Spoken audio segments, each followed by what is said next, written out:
bonjour, c'est une grande surprise de vous avoir à côté d'un bouquin que vous signez. Alors racontez-nous un petit peu de quoi ce bouquin parle. Bonjour, donc ce bouquin, ce livre, raconte l'histoire de l'opération Phénix. L'opération Phénix, ça remonte maintenant à 4 ans.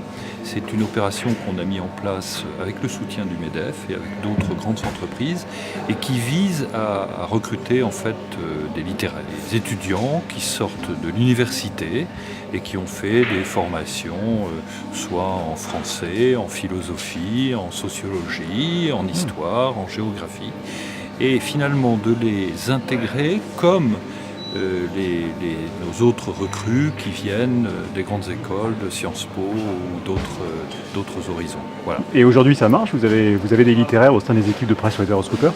Finalement, depuis maintenant 4 ans, on a recruté à peu près une quarantaine d'étudiants et ça marche. Ça marche, ça veut dire qu'ils se sont bien intégrés. D'abord, ils aiment ce qu'ils font, ils aiment faire du conseil, ils aiment faire de l'audit.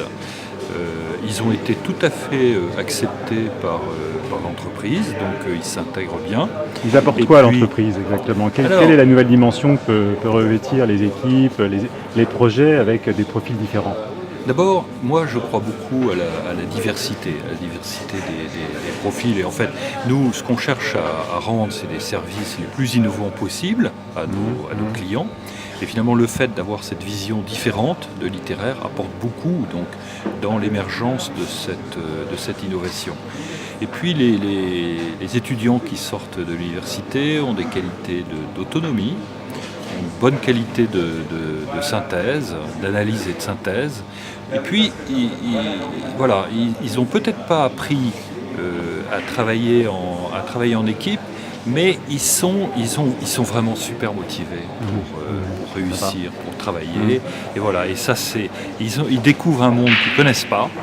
Et ils ont cette fraîcheur, cette motivation qui est géniale.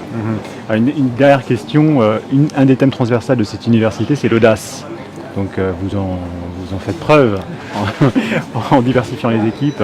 Qu'est-ce que pour vous ça représente exactement l'audace en étant dirigeant d'une très grande entreprise comme PricewaterhouseCoopers?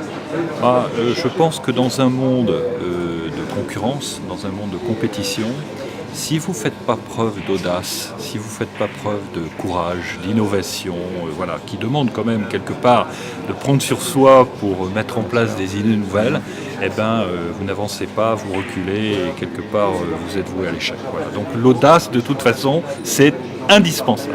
Voilà. Merci Serge. Merci. Parfait.